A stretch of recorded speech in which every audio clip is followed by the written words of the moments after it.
characters, and it's all magical, damn it! It's like a Twitter. Gotta get just the right length. Basically, yeah.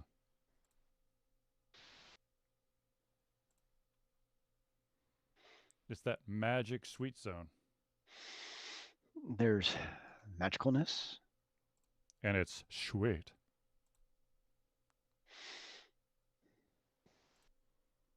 All right, hold on a second. Let's do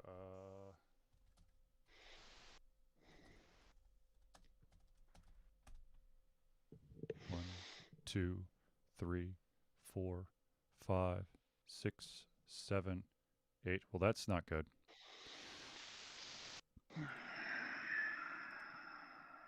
All right, 1 second. Reinitializing the chat box. I hate Twitch now. It has this like new offline message whenever I go to the website. It's really annoying. Like it's literally right over your face. There we go. And he's trying to be like, hello, there's a show on. I'm like, I know. Now go away.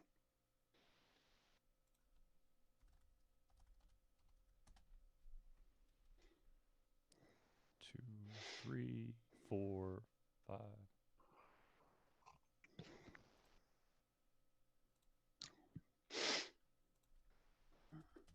And I don't even know why I'm doing this one, but I'm doing it anyways.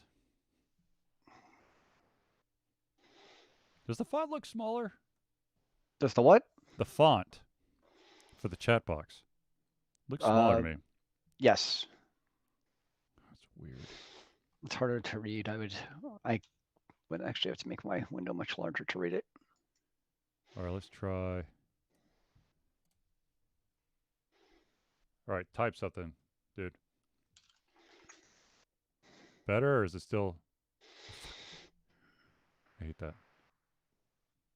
That's better, right? I don't know. It looks better. I mean, I increased it by 3.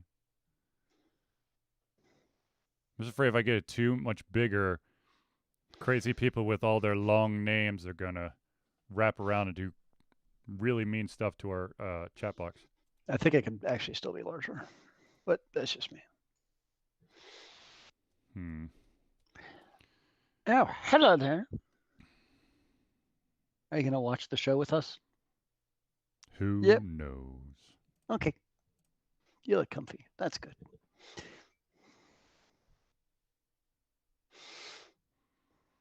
Yes. Yes.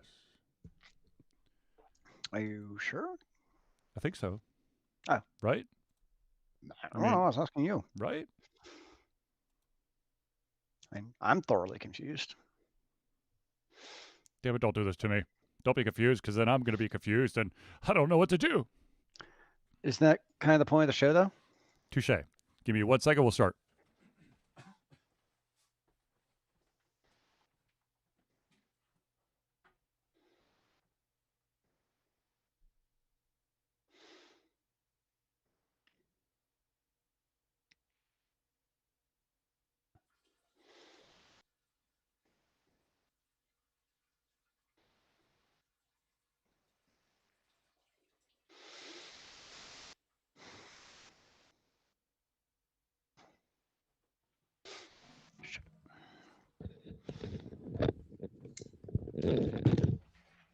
It smells like granola bars.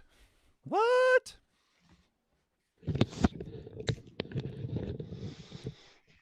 Are you in it to win it? I thought we've already won by virtue of being alive. Touche, sir, touche. Ladies and gentlemen, we're about to start the show. Okay.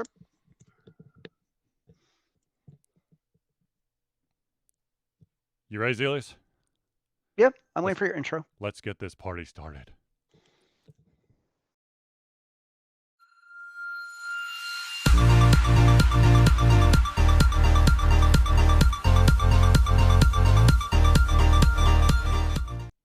Hello, ladies and gentlemen, and welcome to another edition of Yelter Confusion Thursday Night Hangout. Yo, it's Thursday, and we're all alive as far as I know, so that's a good thing, I reckon. Indeed. Ladies and gentlemen, I, of course, am your host, Charlie, and I'm joined once again by the prolific cupboard himself, Zelius. It is good to see you, sir.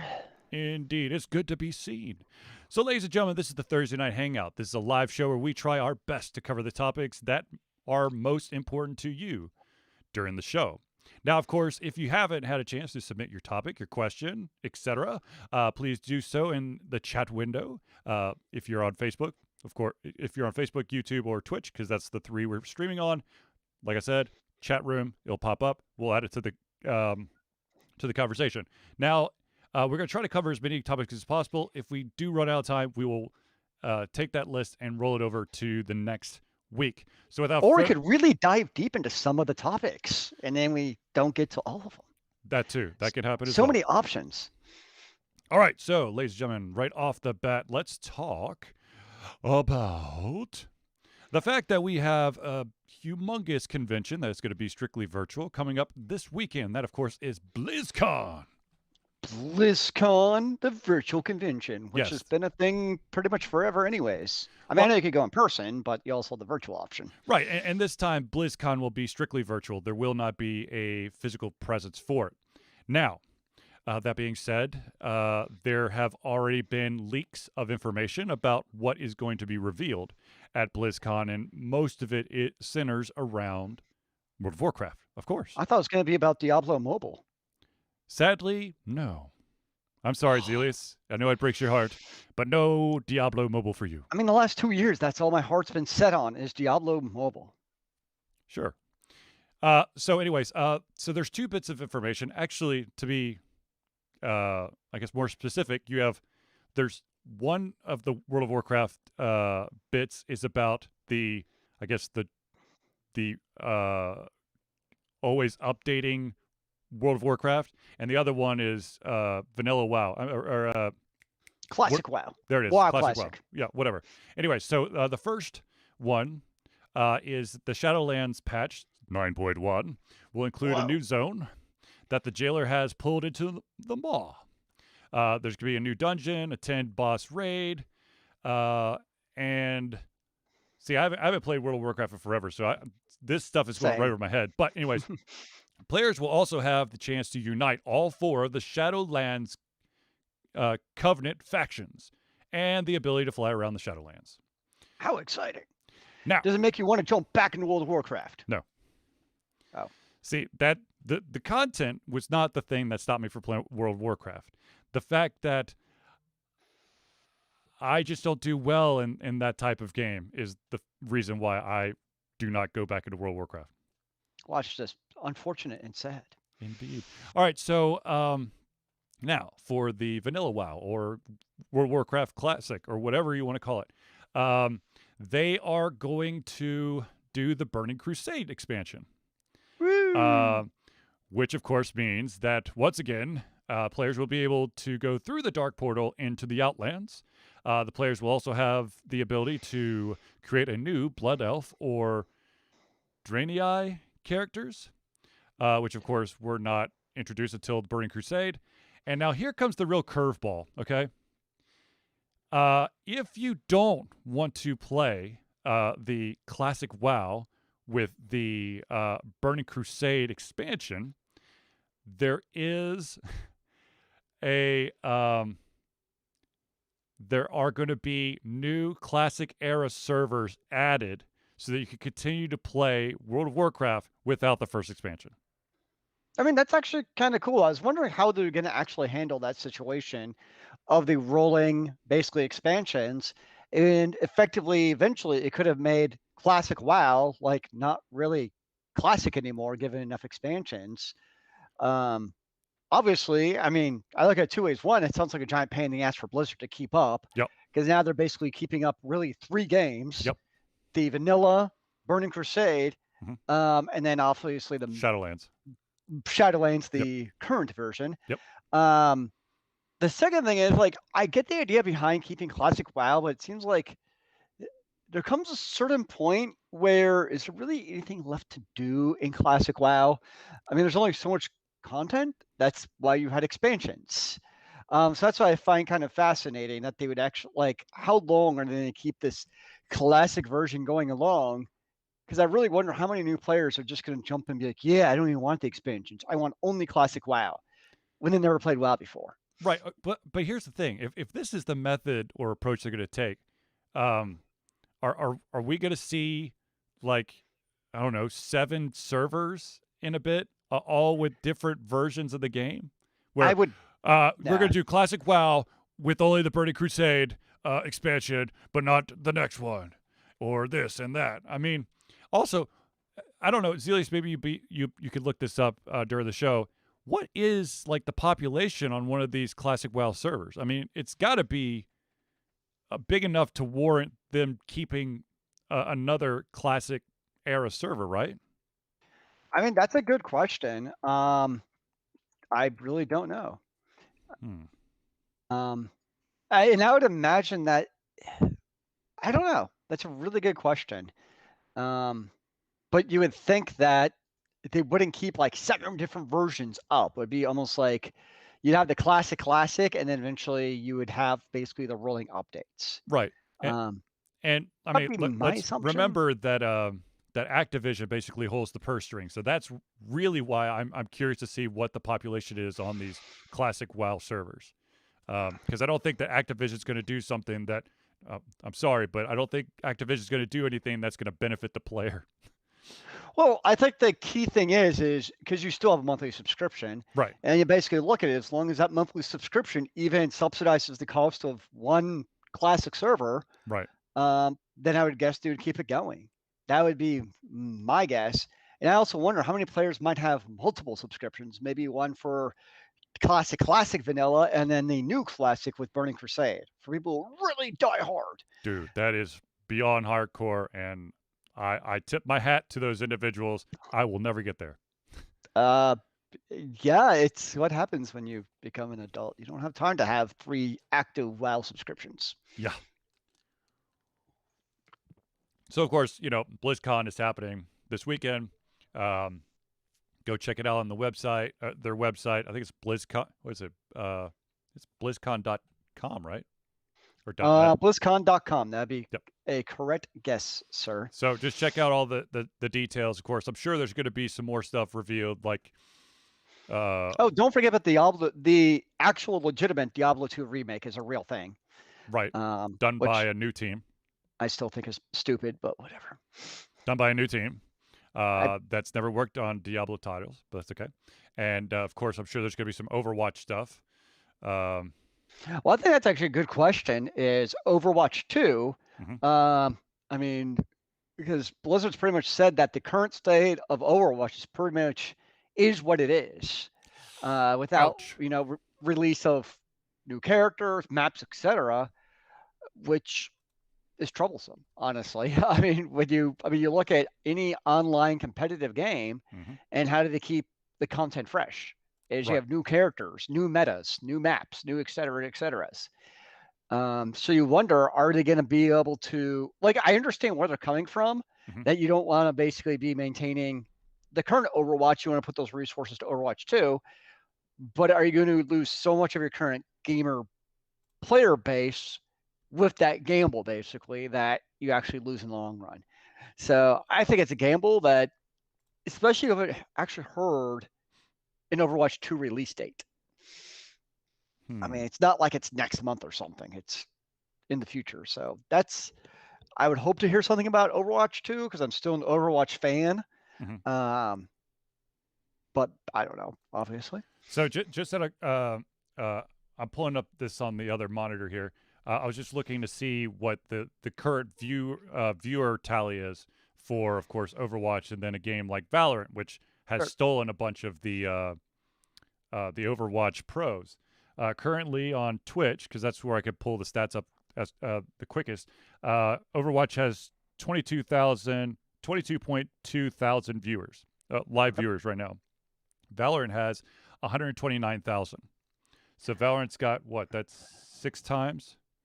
That's just a little bit of a difference. And then if you were to look at the top actual individual channel, you have 3,000 viewers is the max for Overwatch, and for Valorant it is 20,000, Wow. which is almost 7 times the amount. So Of there's a course, little bit now of you have the new big indie game, Valheim, which is getting tops of the list. yes. Um, okay, so we talked about BlizzCon. Of course, the other news is that E3, of course, is going to happen, but only happen virtually, which has caused a little bit of a stir in certain parts of the gaming community. Mainly, you have a lot of developers and publishers, and some former presidents of certain companies coming out and saying that yes, COVID-19 has basically screwed everything up. It's definitely caused a reconstruction or reconsideration of everything and of conventions and how we do them.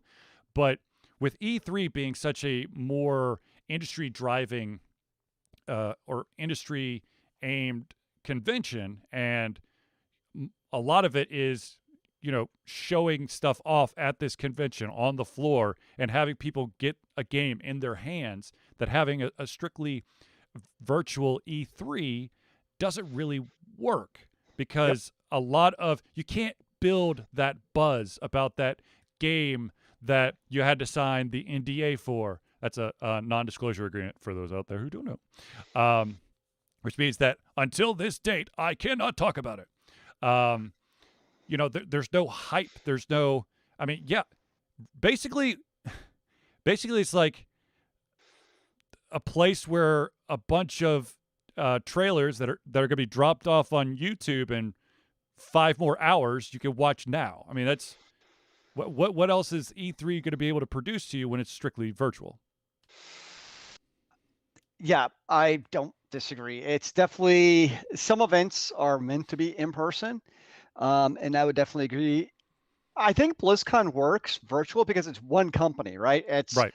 BlizzCon controls their content, and really it was always about kind of the diehard Blizzard fans anyways. So it works. Like for them, I think BlizzCon virtual will be fine. They'll do what they want. Yeah. But for E3, when you're pulling all these different companies who now have their own timelines, I mean, they probably used to push to get to E3. Yeah. Because it was such a big deal. But now, if you're a company, it's like, meh, do we really care about E3? Probably not now.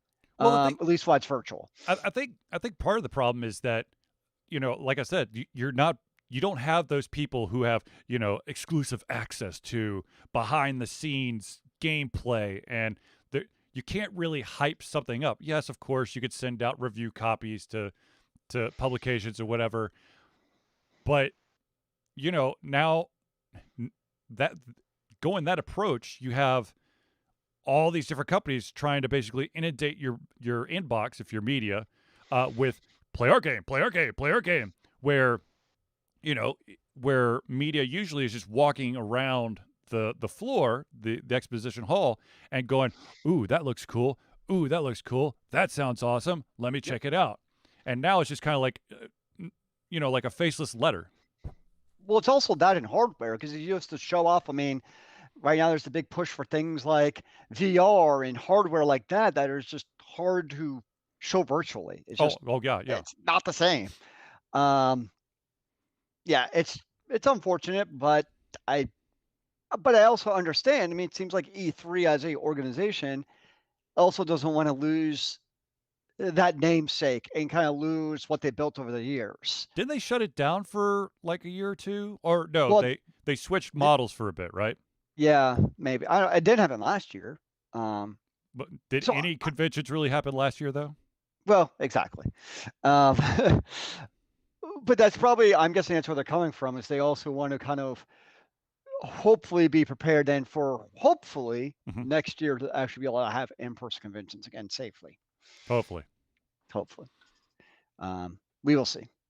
Which, by the way, just for those out there who are wondering, as of right now, MomoCon is set to actually happen at the end of May. Yeah, in person. Nice. But we'll see when it actually gets closer. Okay, since we talked about BlizzCon, we also talked about E3.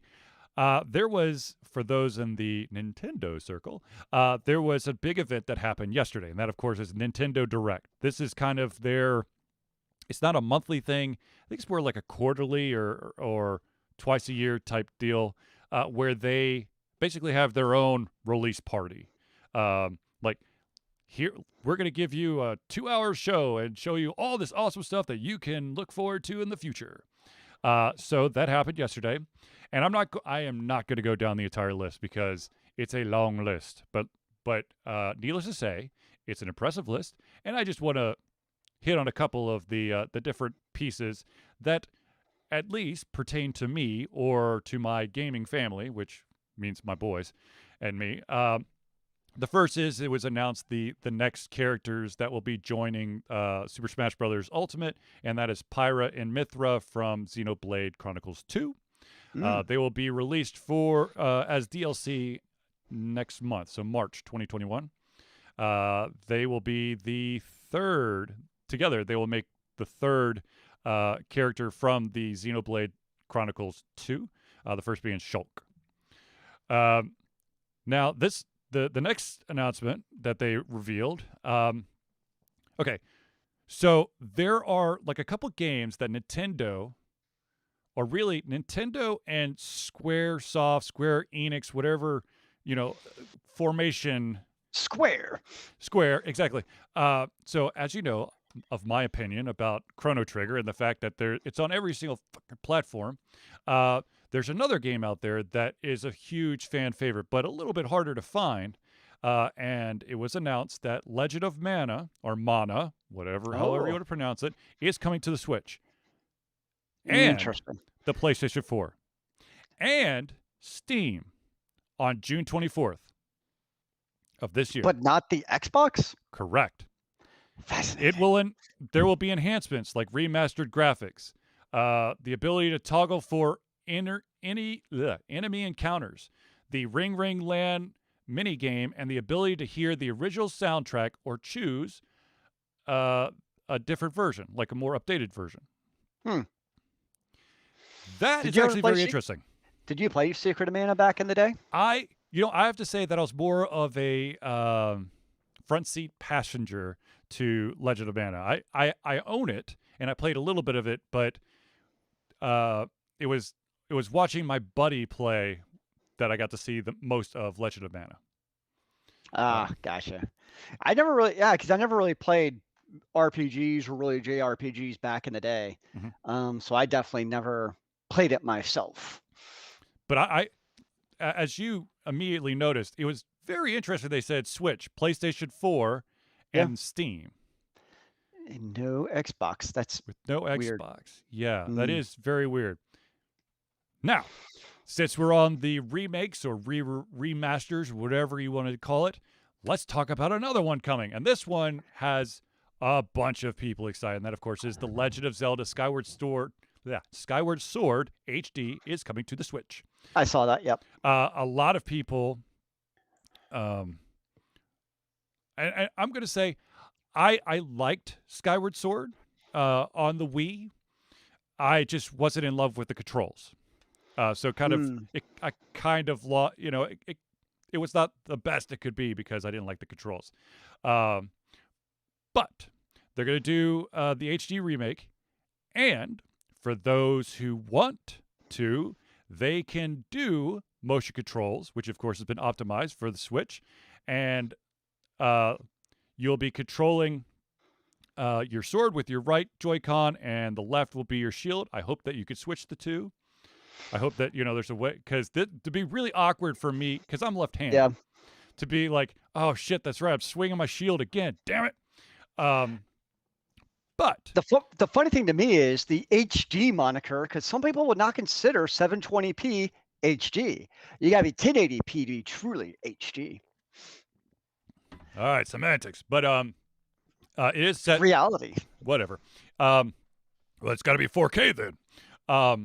The game is set to be released July 16th, 2021.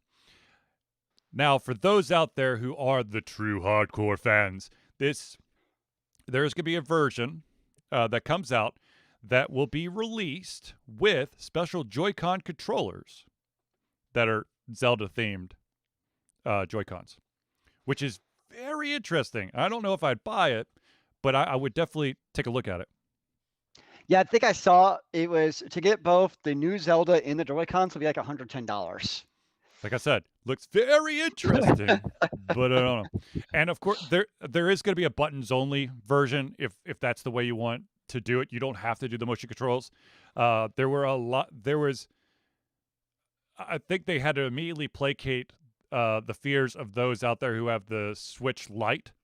You know, they Oh don't yeah. have the detachable Joy-Cons. It's one unit. So if you were to play it, because you did not enjoy the motion controls on the Mhm, original Wii, do you mhm. think you just play with like the gamepad Oh yeah. instead of the Joy-Cons? Oh yeah.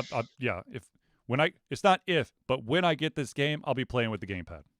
Ah, there you go. So I've just You know got you know where your standards are. yeah, exactly. I I like the motion controls, okay, but for some reason, the vast majority of the games I've played, when it comes with motion controls, just don't feel they don't feel solid. It feels a little wonky, and that really takes me out of the gaming experience. If you're gonna give me motion controls where I've got to move and stuff, I want it to. I know it's almost impossible, but I want 1-to-1. Okay. Well, my main problem with motion controls is usually if I'm playing in that form where I could use motion controls, it's because I'm in the comfort of like my couch or Right. recliner. Right. And using motion controls, like when I'm kind of scrunched, like using a regular gamepad's fine, but trying to do motion controls like while you're laying down is just awkward. Yes. Yes, it is. So a lot of games, like unless like basically playing like Wii Sports or something where it's like intended for you to basically be standing and moving around, it's kind of like, Yep. Yep.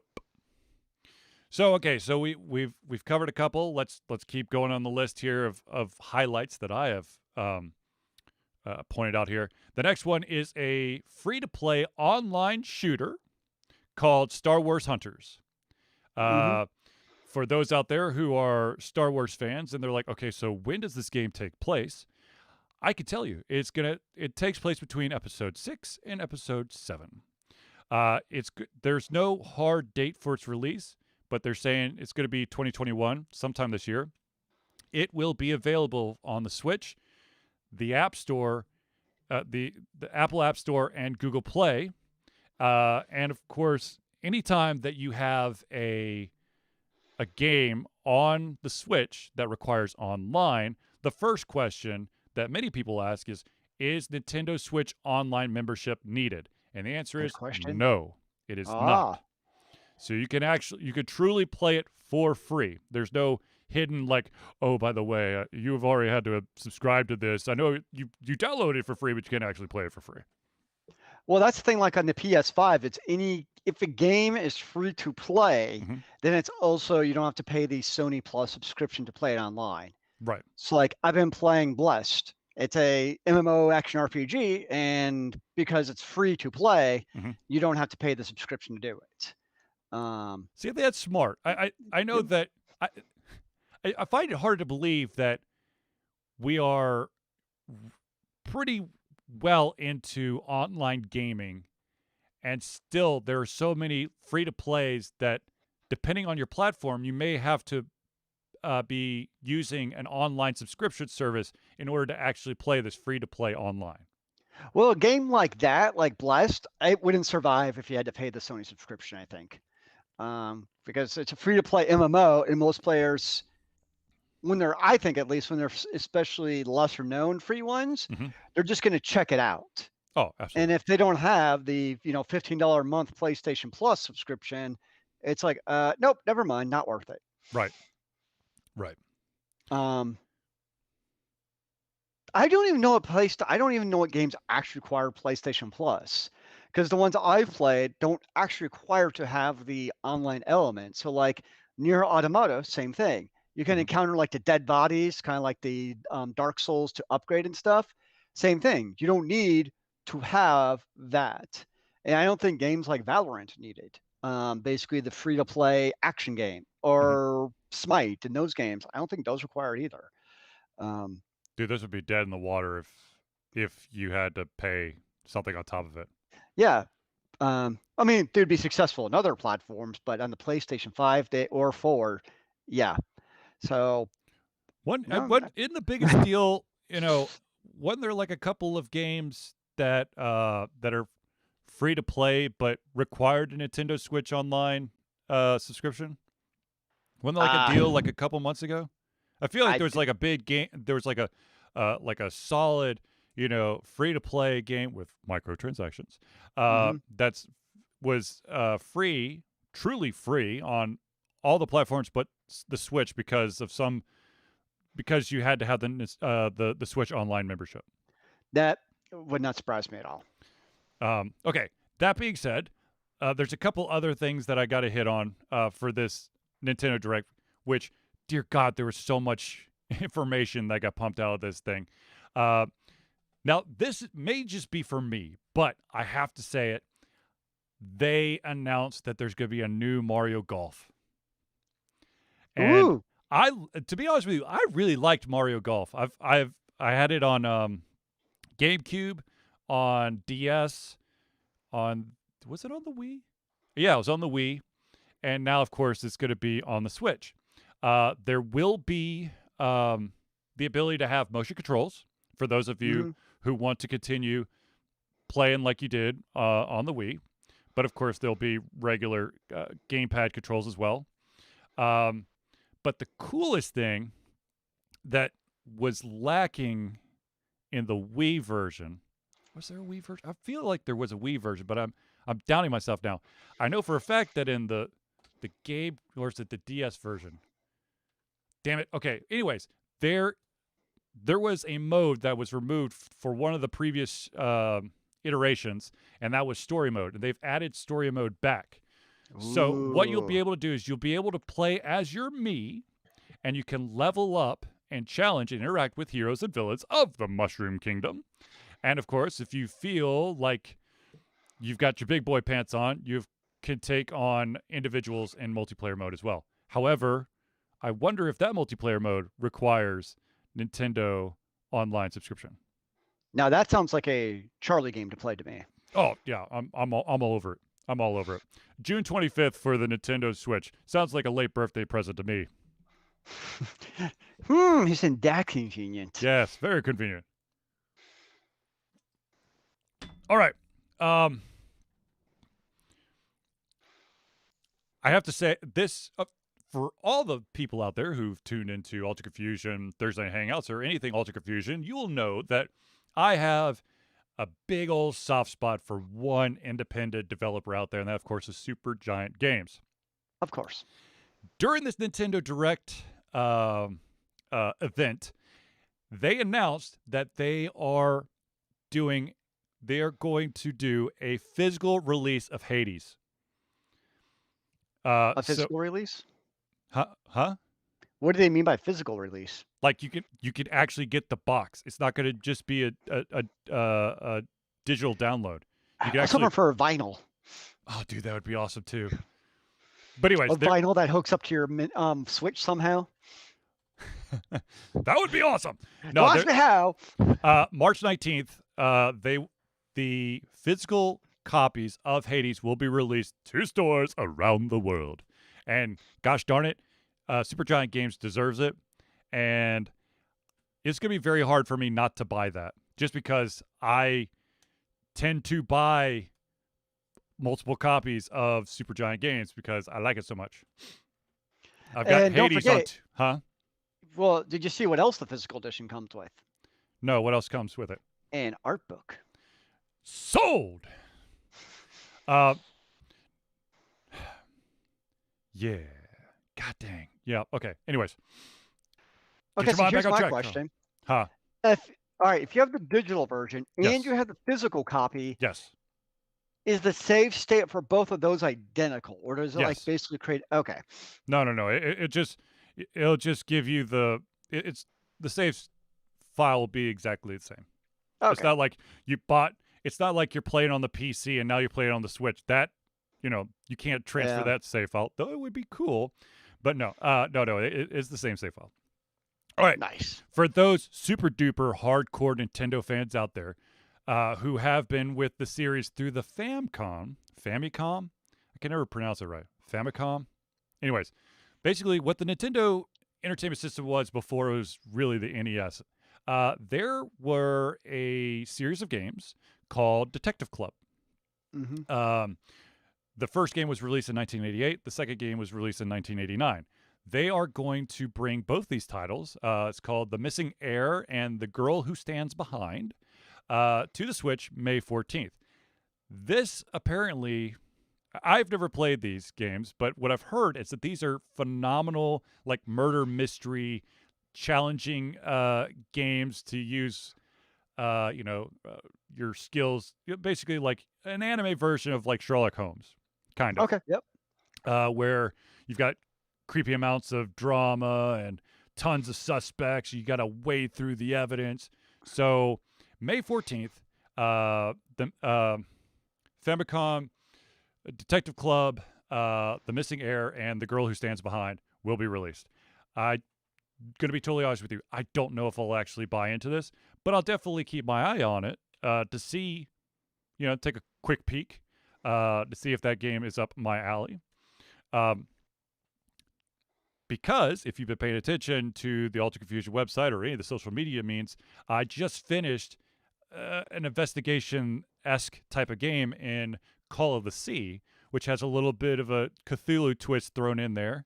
And I don't know, I'm in more of like, the action, mystery, solving, thriller type games right now. So this might actually end up being something that I truly tune into. Right up your alley. Yes. Also, my entire playthrough is available on YouTube. Nice.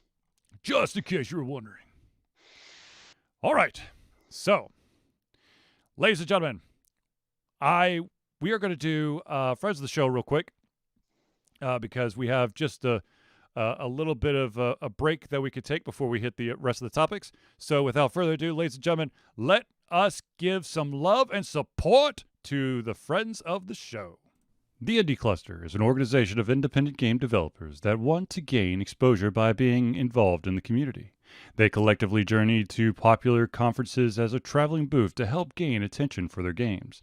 They make partnerships in local communities to bring games to the mainstream mindset. They highlight local, unusual, and rare concepts to challenge the paradigm of the common. They also host events to teach kids and minority groups about game development to hopefully one day enter the industry themselves. For more information, go to http:/indiecluster.com. Hero Chiropractic is a unique healthcare practice set up by Ryan Moore, the company's focus to elevate a patient's experience of freedom, creative expression, and joy. They believe that everyone can be a hero and has incredible heroic potential inside themselves waiting to be unleashed. Hero Chiropractic focuses on mobile chiropractic care in the greater Atlanta area. They are committed to healing clients by creating a plan of action uniquely suited for each person. They make that plan of action as convenient and affordable as possible, and most importantly, suited to your individual needs. For more information, go to www.herochiropractic.com. Nerdburger Games is the game design imprint of award-winning RPG designer Craig Campbell. Craig has done a whole bunch of RPG design freelancing in the past. Several years ago, he dove into designing his own RPG. Now, Nerdburger Games has multiple RPGs and is showing no signs of stopping. Nerdburger Games endeavors to create games that explore corners of the RPG landscape that haven't been explored, or haven't been explored very often. These games forego dense gaming mechanics in favor of a lighter rule set that allow players to focus on telling fun, engaging, memorable stories.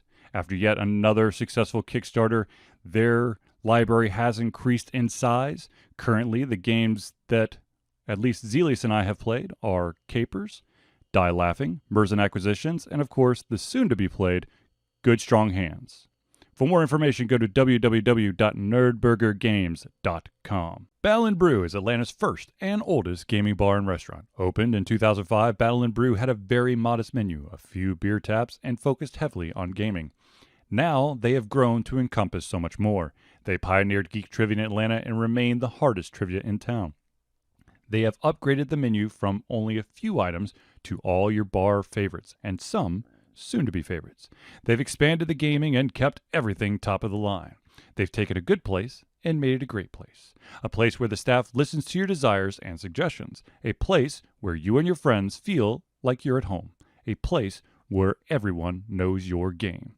For more information about Battle & Brew, go to www.battleandbrew.com.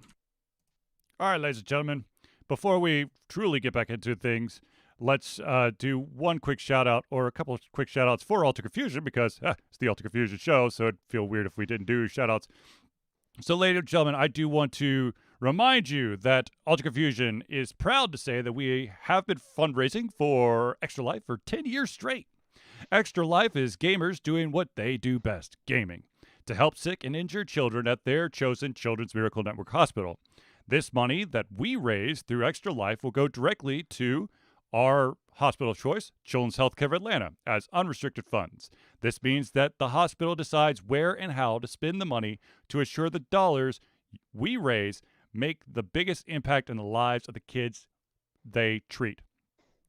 This is an organization and an opportunity that we have loved to be part of, like I said, for 10 straight years. So if you have the ability, please go over to extra-life.org and search on, I believe, Alter Confusion. Right? Can you do it by that, or do you have to do it by my name? I searched. I don't know. I have it bookmarked. Okay. Well, anyways, go over there. If it gets a little tricky, you of course could go to www.alterconfusion.com. It's in one of the bars below there, or if you're watching this on Twitch, it's in one of the navigation bar below it. Or basically, if you go to any of our social media means, you could probably find one of our Extra Life posts and just So searching for Alter Confusion or Charlie Hawkins goes to the same link. Sweet. All right. So a little extra personal love in that, of course, is Alter Confusion has a Patreon. Patreon helps Alter Confusion to survive through the love and support of fans like you. It lets us oh my gosh. Patreon lets you, the fans, supporters, become active participants in the work we love through a monthly membership. This gives you access to exclusive content, community, and insight in our creative process. In exchange, we gain a bit more freedom to do our best work and the stability we need to build an even stronger creative career. Currently, Alter Confusion has 2 tiers of subscription. One is $1 a month, so that would be $12 a year. And the other one is the $5 a month, which would be $60 a year. The $1 will give you early access to all the playthrough videos and some more stuff that's coming down the pipeline. And of course, you will be able to take part in member-only polls to help kind of guide Alter Confusion and certain gameplay videos and other stuff.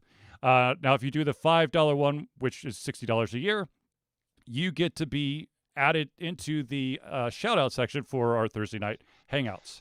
And of course, you get the same benefits as the $1 level.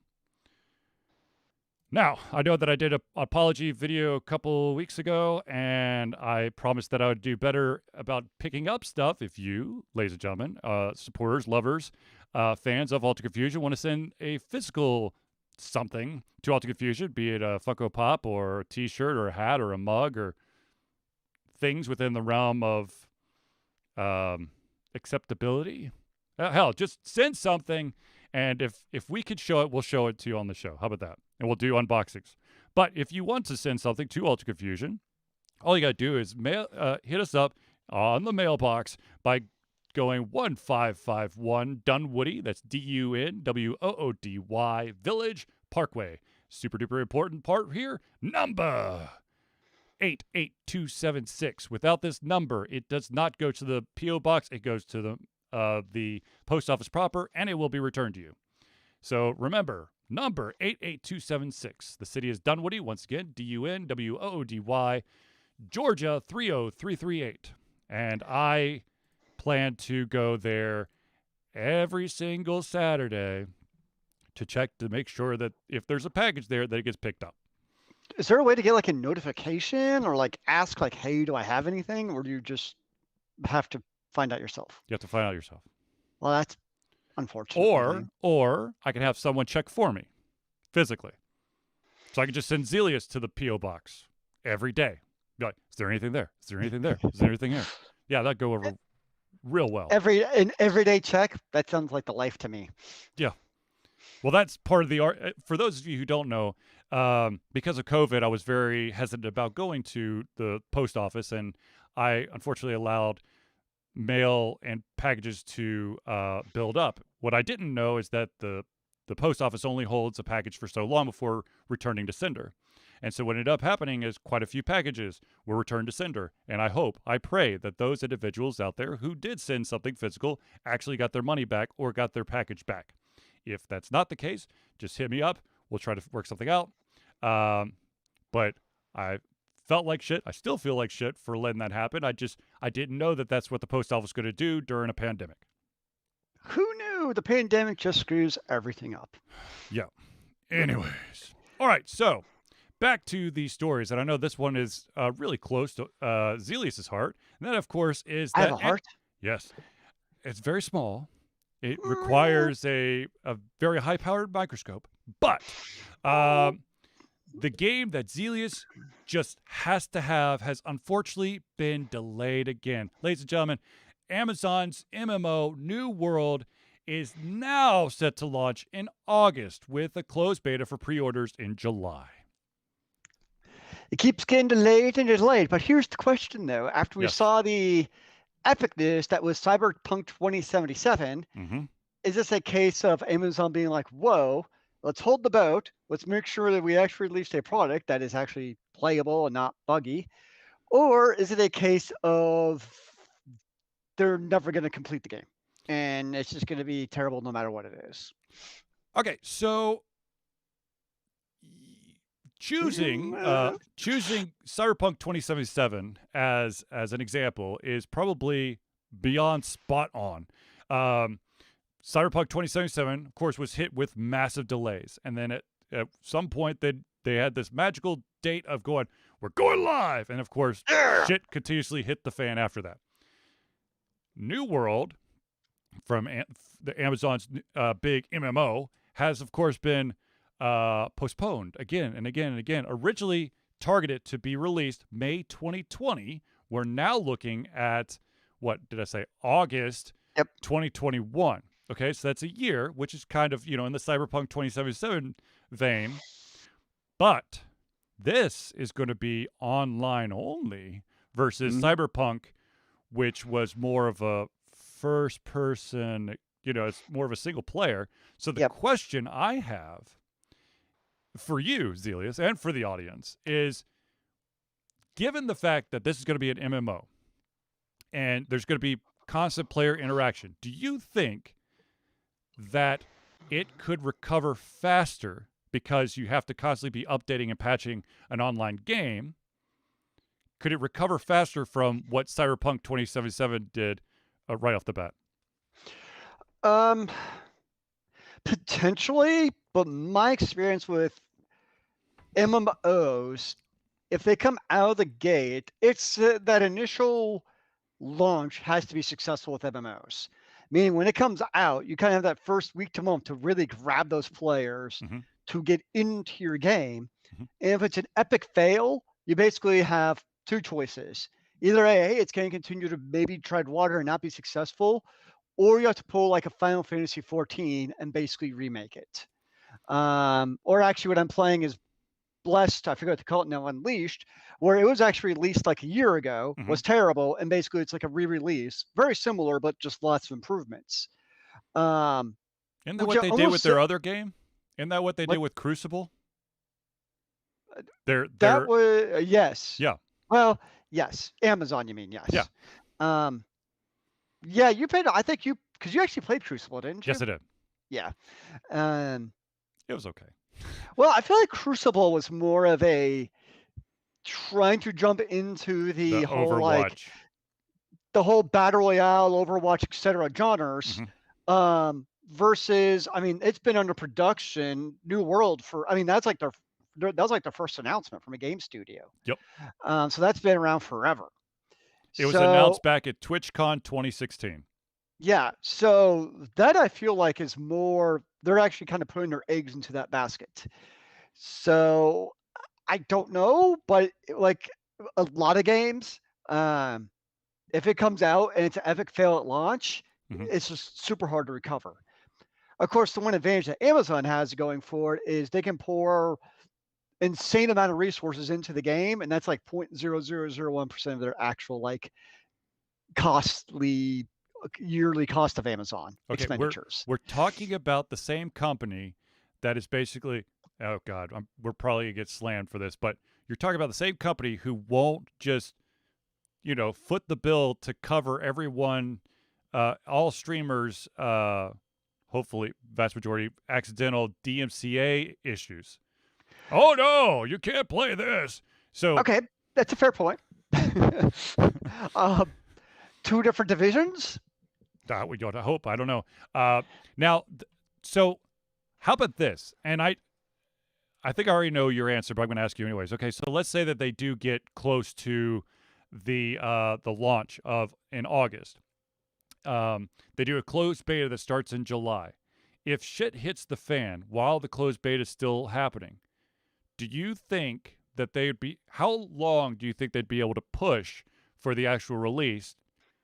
With with people already kind of like moving around in that atmosphere. Honestly, I feel like they could push it out indefinitely and nobody would really care. Um, Wouldn't the I mean, closed beta people do? well, I mean, I don't really care about the closed beta people. I'm just talking about as far as the actual gold launch to push that basically as far as Amazon wants. Mm-hmm. I don't feel like the most the gamer is going to actually care about how far out is a video game launch pushed. I just don't really think that matters much as far as, and I feel like that was, I mean, obviously Cyberpunk had a lot of issues, mm-hmm. but it's like, I don't, people, if a game is really good, I don't really think it matters if you meet your launch date. You just continue to push it back and back. I mean, I know, of course, the problem with that is it costs your company money, Yep. Because you don't have the income from your shiny new game, and you're continuing to pour resources into it is obviously an issue. Yep. But at the same time, somebody like Amazon, you have those resources. Weird thing, well, not weird, just things aside, like they won't spend money on certain things, even though they should. Um, so yeah, I would hope that they release it in a actual playable state, and we'll see. I've read pretty much nothing about the game because there's not really a whole lot of information on it as far as what is it. It's, I guess, like a survival building type of MMO more than, I don't know. I'm so glad you asked. Let me tell you a little bit about New World. New World boasts a 50 on 50 siege style combat set in a fictionalized continent resembling the one conquered by European explorers in the 1500s and 1600s. They, of course, have already come out of the way and say it's not going to be historical presentation. There are going to be supernatural and non-human forces there's going to be player factions, you know, rather than nationalities. So they are that. Besides that, that's all they're giving. But going back to when they first announced this back in TwitchCon 2016, they actually announced New World and then two other games. One of them, of course, being Crucible, which was that, I guess, Overwatch clone-esque thing. And then there was another one that was going to be a multiplayer brawler called Breakaway, which has already been canceled. I didn't even hear. I don't remember anything about that game. Yeah, that one got canned pretty fast. Oh well. But anyways, it'll be very interesting to see. First of all, 50 on 50 siege style combat Could be pretty cool. could be pretty cool, but could be terrible as well. I mean, other MMOs have done it, and it's worked out well. Not that it's easy to do. Obviously, you have to do something right. I mean, you've seen that other MMOs with successful large-scale PvP. The question is, obviously, are you going to screw it up? Right. Absolutely. Or will it actually work? So for me personally, if this thing were to go into closed beta, I personally think that I wouldn't say you'd be able to push it back indefinitely. I think that there would be a point where if you can't figure out what's wrong and you've had these individuals in closed beta for 3 or 4 months and stuff still doesn't feel right, then I think you're not going to release it. So you think it comes to a point where the game is basically too far past saving? Yes. Yeah. And I can see that that. unfortunately is that's the reality with certain games. I mean, hopefully, if that is the case where the game is beyond saving, or it may require a Final Fantasy 14 kind of, reborn, rebirth type of thing, where we had a lot of good elements, but the whole thing just kind of sucked balls. That I could see, but I don't think that you could, once you have people playing around in your world, you either are going to have to release it as is, or you could pull Star Wars Galaxy and piss off everyone by changing all of the mechanics in there and have the vast majority of the Star Wars Galaxy fan base go to what do you call it? Hidden servers. Mm.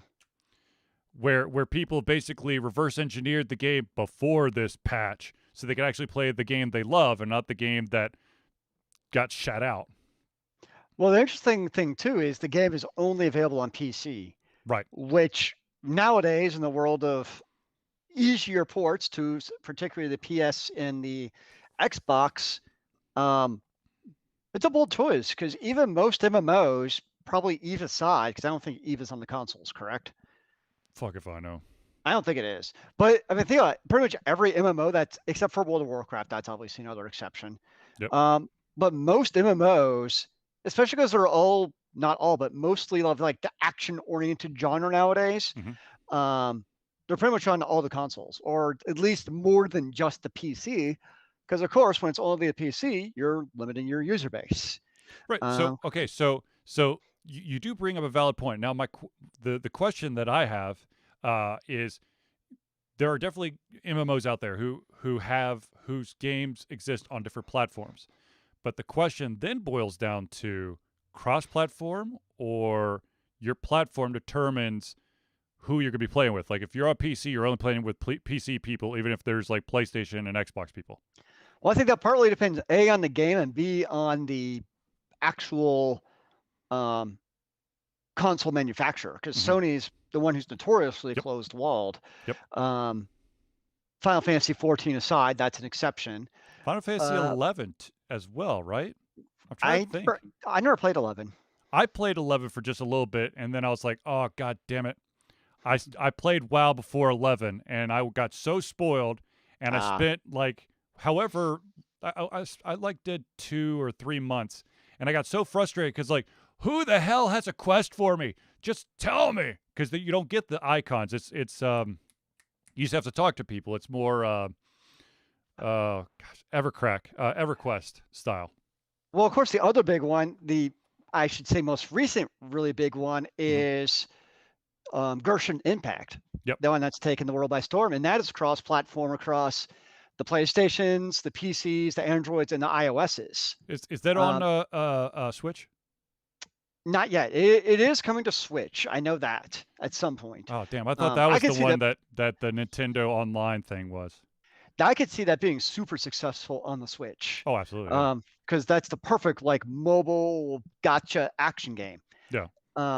But with that, so you can do cross-platform between the PC and the Android, but you have to tie your Genshin account to your PSN account. There it is. So you can it's cross-platform, so you can play on the PlayStation with people on other platforms, but it's cloud saved on other platforms except for PSN. So that's where sometimes it gets a little bit like, huh? Wait, what? Okay, so if you're playing Genshin Impact on the PlayStation, your save for PlayStation Network only works with PlayStation. Okay. But you can still play with people on other devices. So people on PC and iOS are still on your server. But if you play on the PC, that's a cloud save. They can then also play with your iOS account. Interesting. So that's cross-save platform on those. That is stupid. That PlayStation, whatever. Well, that's Sony. I know. Oh, I know. But I'm interested. I mean, there's still the MMO market is still, it will be alive and well. Yeah. So there's definitely a market out there for a large popular, successful MMO, if it can be New World. I think the careful thing with New World though is there's so many MMOs and free to play ones out there where, like I said, I think you really kind of have to hit it out of the park. Absolutely. Otherwise, it's going to be like Crucible. Yes, I agree. I think that Now, here's another question. yes. Let's say New World does not succeed. Hmm. Would that be the end of Amazon Game Studios? Since they, uh, as long as their service, what's it called, Luna, Mm, is a potentially a thing, they'll keep the studio. If they okay. fail on Crucible part or version 2 and New World version 1 through A through Z or whatever, and then Luna goes under, then hell no. No, they I think what they're trying to do is they're trying to um ultimately I think they're going to try to put their own stuff on their own platform.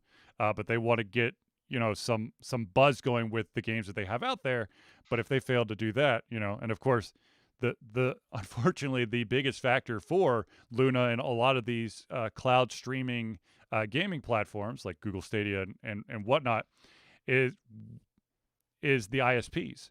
Um, and I was talking, oh damn, Mm, who was I talking to? I was talking to a family member the other day, and they're actually, that's right. I was talking to one of my family members the other day, and they have like the tier below what I have in terms mhm. of internet through Xfinity, Yep. and they're having to pay overages every single month because they stream stuff on their tablets and their TVs because they've got Ah, YouTube TV and they also do videos on their tablets and stuff, and they're actually going above the cap wow. every single month, And that's going to continue to happen. and it's just going to get Um, worse, unfortunately. yeah, it's going to continue to get worse. Yeah, I don't know. I don't know if the Stadia and Luna are going to take off in the end. Um, Well, I mean, mainly, they, you've already seen the Stadia. The Google's already closed their their internal first studio. part, yeah, internal studio, which apparently broadside blindsided a bunch of people that actually worked in that. I saw that Um, article. Yeah. um, and a lot of people say that the true thing to blame was the Bethesda merger that kind Mm. of killed a bunch of stuff. Um, but yeah, I mean, when you right now, it's not a good time to have a brand new service that's heavily reliant on ISP. Well, the problem is any indication that the status quo for ISPs is going to change. Right. I mean, there's no incentive for the ISPs to all of a sudden be like, you know what, we're going to give up our monopoly. That's a great idea, guys. It'll take a true disruption to the service, like hypothetically speaking, the Starlink from SpaceX takes off. Yep. I think that's what it'll actually take is either 5G, which has its own issues Yep. of coming into your house, or the Starlink. Like it has to be. That's what Google actually ended up looking at when Google Fiber, when they realized truly how exorbitant the Hmm. pull-to-pull price was. Hmm. That's when they tried actually doing basically the air fiber to actually transmit and do that. Right. That obviously had its own cost prohibitive issues, but I think that's where the future of these services would potentially be using the airwaves because you can actually disrupt the ISPs. That's really the only way of doing it. I mean, even you've seen where local municipalities have tried doing their own local ISPs because what's offered by, I'm just throwing out Comcast because that's one of the incumbents is so shitty. Yep. The municipality is like, hey, let's create our own, charge what it costs. We're not making a profit, but we're just offering a great service. Hmm. 10 times out of nine, it's better than the private firm. But then the Comcast goes crying to the state legislator and ends up getting laws passed basically prohibiting the municipality from doing that. Even though it's not like they're doing it at a cost loss, they're just Right. doing it as a service because it That's should what it be a is. Yes. Let's be Um, honest, okay? yep. Okay. I'm going to jump on my soapbox real quick and then we'll jump off. I promise. I Oh hope. dear. Okay. Mm, The Zelius is absolutely 100% correct. In order to change the way that ISPs treat us, something big has to happen. It's basically the best way I could put it is Blockbuster was the way to get videos. You had all these blockbusters everywhere, and then Netflix came along, and you could get your stuff to you. You could get the discs and whatever sent to you. You don't have to go anywhere. And then it's streaming, where you don't even have to wait for disc, which might be scratched. That, of course, changed movie viewing habits, home movie viewing habits. So something on that scale has to happen in the ISP, Internet Service Provider space, in order to do that. Zelius is right also that there is, of course, you got SpaceX, was it Starlink, which no one knows truly when that will happen.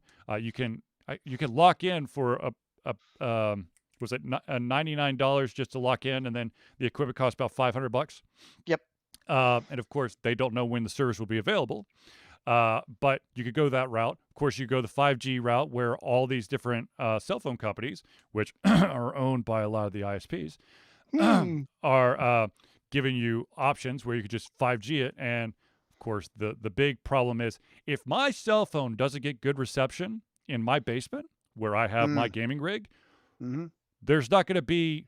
It's not going to help to go to 5G wireless network using those cell phone towers. Well, the problem. So to make life even more confusing, you basically have two different 5Gs. Yep. You have the 5G, which most people have, but then you have, I forget what the new 5G is called. And basically 5G works for a extremely small area. You Well, you've see, got I the think it was, LGE and then the 5G, right? I can't remember the acronyms anymore. Because they had to keep the same 5G nomenclature because that's smart. Um, at least like Wi-Fi in the house started going to like Wi-Fi 6 instead of like, we must remember which 802.11 random numbers after it is the correct protocol. But yeah, Mm-hmm. it's whatever the 5G that's actually could replace your ISP in terms of latency and speed. They almost have to like install the box at your house. I think you saw it was like in Houston, where basically the city allowed for Verizon to do that without, and basically, so Verizon can go into like any house yard and install their hunking box, and there's not a thing you can do about it. Ultra And that's for wideband. the, what's that? The new one is ultra wideband.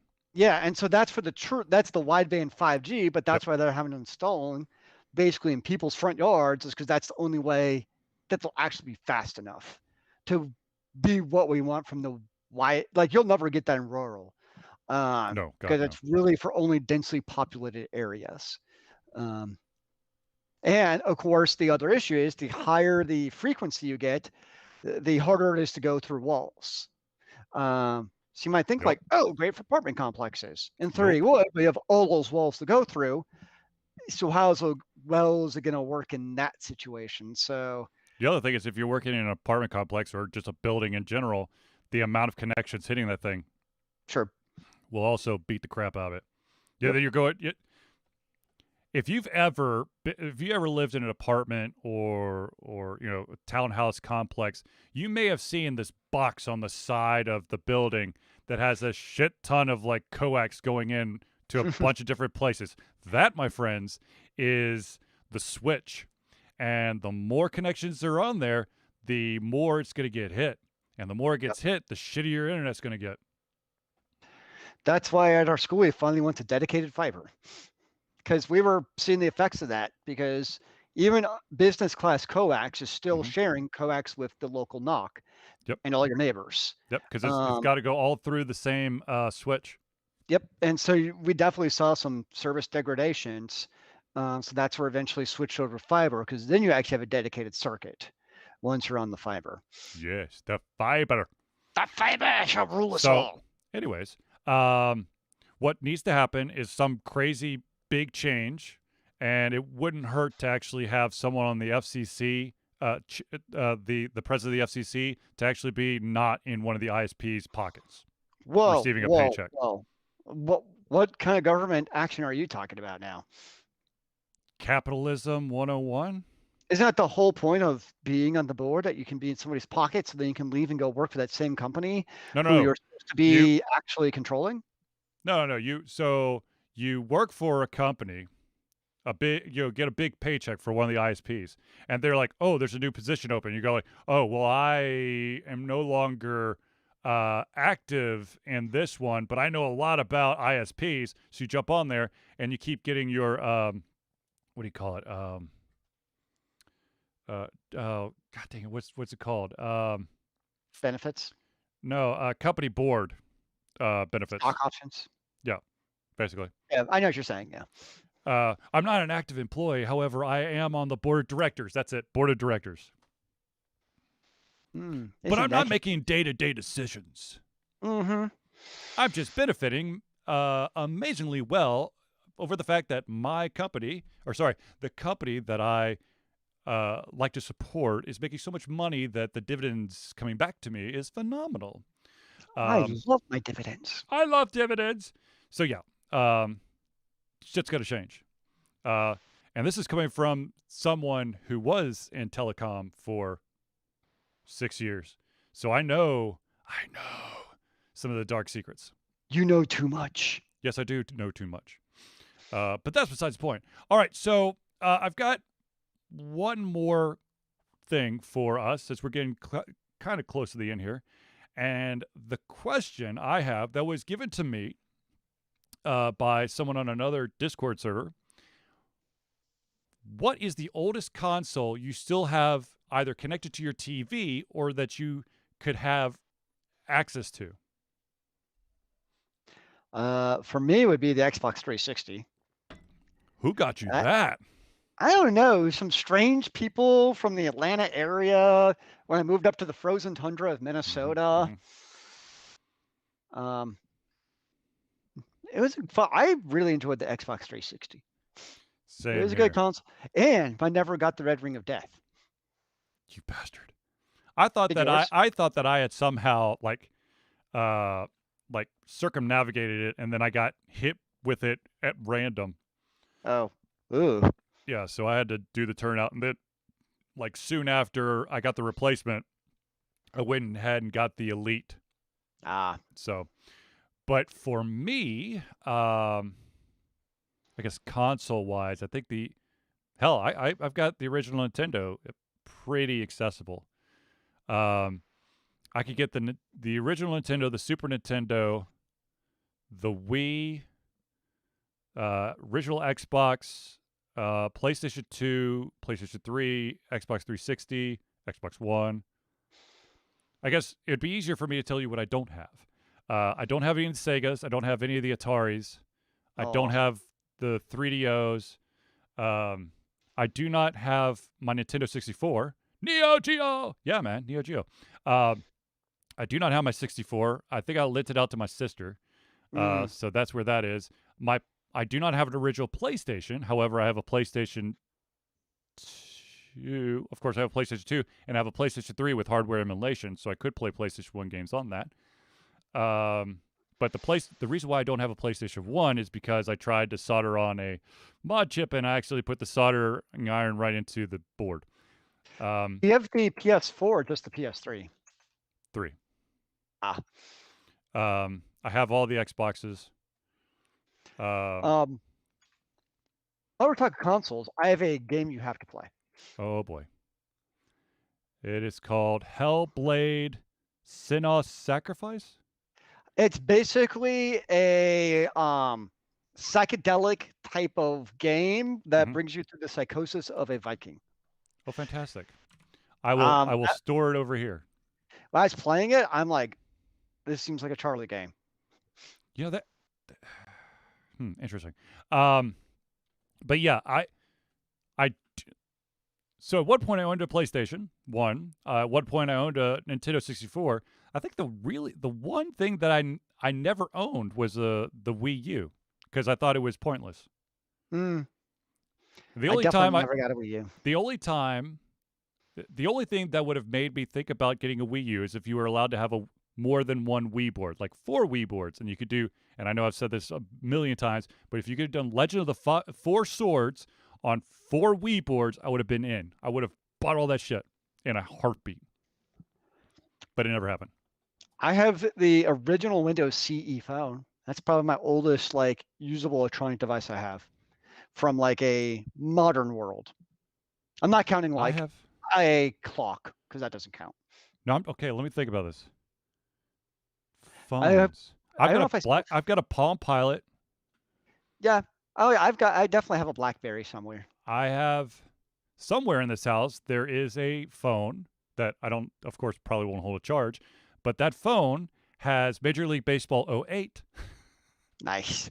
So that I can relive the glory days. Keep it. You should have that framed. I wish I could. I wish I could, but unfortunately, because the contract that we signed, no one will ever know. Unless, of course, you reverse engineer the code, then you'll see my name everywhere. Oh, that's the last thing I need to see. I know. Wait. Yes. Real quick, I know Zelius has plans to go to bed in like 2 seconds, but I am really sad. I missed out big time on an event that happened on Legend of Runeterra. It was the Lunar New Year Festival, and I got, I of course got sick, and the days kind of got away from me, and so I didn't get to do like any of the cool stuff. So I missed out on a bunch of like, special limited edition crap. However, I did play Legends of Runeterra Tuesday night, for those of you who tuned in, and I had one of the best matches of my life where literally it went down to the wire. I mean, it was like it's basically a full court shot at the buzzer to win the damn game. So I saw on my Reddit feed randomly, it was a Legend of Runeterra with the new cards. And I'm like, what is going on? Like, I feel like it's becoming like Magic, where like when I first played Legend of Runeterra, it's pretty straightforward, right? Yep. And now it's like all these like words and nomenclatures where I'm like, I don't even know what's going on with the game. Well, there's definitely some added complexity to it. I think that a lot of people found I think quite a few people out there kind of got bored of things because there was only so many strategies. Now they've got so many freaking different things. You're just like, I don't know what's going on. And of course that allows for different decks to be built. And believe me, I'm still like, I've jumped back into the Legend of Runeterra, and there's still certain keywords and attributes and stuff that I have no idea what the hell that means. The biggest one, nice thing is, with the PC though, you can just hover over that keyword and it'll tell you what it is though, right? Yes. I mean, that's huge. That was the problem with like now with Magic. It's like, wait, let me go back to the rule book. No, okay. So, speaking of which, when you're on the PC, you can hover over it and it'll give you the information. The Pokemon Pokemon collectible card game for the PC, which of course is free to play, hovering over it is not really going to help because it's still a fucking novel to read so you can understand what the hell's going on. It's not. It is very poorly done.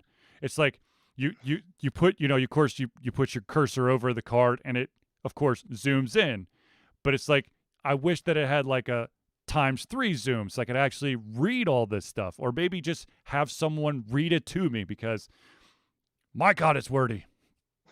Interesting.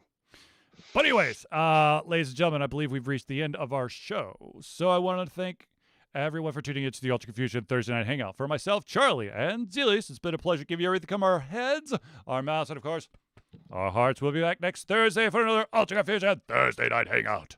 Remember, kids, keep on gaming in the free world. Amen to that, brother.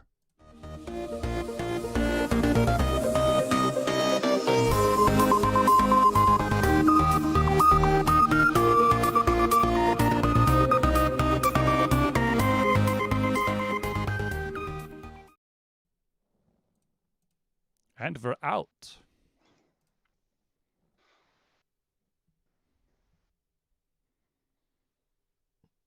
I just love the fact that it was the former Nintendo of America president who's like, this is bullshit that is good. I mean, I understand the need, protection for doing a completely virtual E3, but why even do it? There's nothing there's no reason to do it. It's just not cool.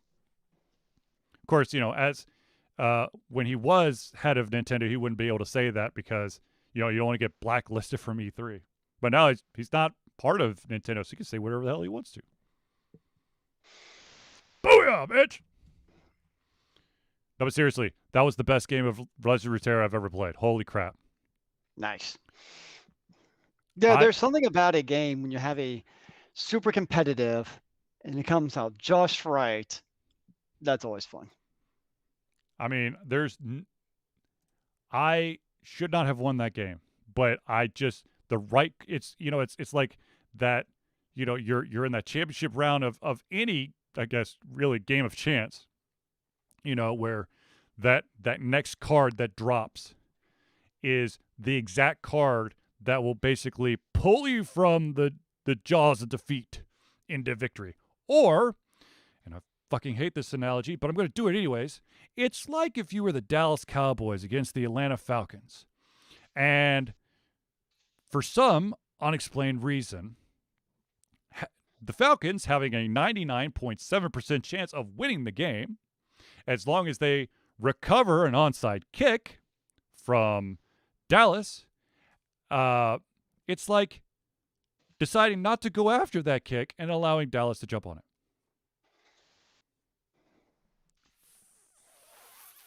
Yeah. Yeah, it brings back good memories, right? Yeah. Or it's like being up, was it 23-5? 28-5, something like that? Yeah. 28-3? I love Atlanta sports. Oh, cool side note, though. Speaking of sports, so my son's been doing really well in his learning stuff, his cognitive learning, brain training stuff. So I gave him a hell of a surprise. For future Winthrop men's basketball, Winthrop women's basketball, and Winthrop volleyball games in one of the low rows, which it has a better chance of being put onto TV, usually on ESPN Plus, you will see a cutout of my son. Oh, nice. The Rose. Oh. I can tell. There she is. She's now watching the show. I moved her portable. Well, she took over my blanket. Aha. To give her a new seat next to me. Yes. So there's going to be a cutout, and then at the end of the season, when it's time to pick it up, they're going to tell me. I'm going to drive up to Rock Hill. I'm going to get that cutout, and it also is going to be signed by one of the coaches. Nice. Which of course will be the men's basketball coach, and his name has also been put into a raffle to gain one of the authentic men's basketball jerseys. How much did that set you back? $75. Nice. Yeah, it's a fundraiser for student athletes. That's cool. How many of those did they sell? Do you know? I have no idea, but I was like, oh, okay, I'll throw my weight in there. Now, I've seen a lot of teams do that similar type of thing where you can buy your cutout and then it goes into some kind of raffle. Mm-hmm. I like they're doing it because I always wondered, because like on the NFL, they're selling 10,000 cutouts. I'm like, what does the money actually go? Like, it's just going back to like the owners. The Atlanta Falcons? Like, no, it's to Arthur Blank, not the Falcons. Well, you know what I mean. Actually, to be honest with you, I would not be surprised if the money that they made off these cutouts get paid to the sponsors. Like Mercedes-Benz gets a good chunk of the money because they put up so much money to have their emblem on the side. That's a good point. Yeah, you're gonna get your cutout. It's just gonna be a cutout of the Mercedes-Benz emblem. Congratulations. Congratulations. It's a unique one. If you'll notice, 3 pixels are a different color than the rest. Actually, totally random, but I noticed now the Mercedes-Benz have like so they have their emblem on the front of the car, and they now have it's like at night, it's like silhouetted with the light, and I think it looks terrible. I'm not a fan of it, how it looks at all. With it, like I like the emblem when it's just normal, but it's like the hologram like style on the grill where it's lit at night. I don't know what this new fascination with doing like like backlit kind of like holographic stuff on your car is. I don't. Well, like to me, like something like it's supposed to be classy, and Yeah. it's just not classy. It's just like it's something where you see those stupid trucks that have like red LEDs for their headlights. It's like, really, you jackass? The or you know the undercarriage lighting. That's what it feels like. Yes. Yeah. Yeah, I agree. Anyways, Mm. all right, yo, and ladies and gentlemen, I will see you guys in the near future. Zelius, bow down to your master, and hopefully she'll allow you to be on the show next Thursday. Well, she's in a good spot right here. She can keep her eye on me, make sure I don't misbehave too badly. Mm-hmm. Seems to be working out pretty well. Mm-hmm. All right, ladies and gentlemen.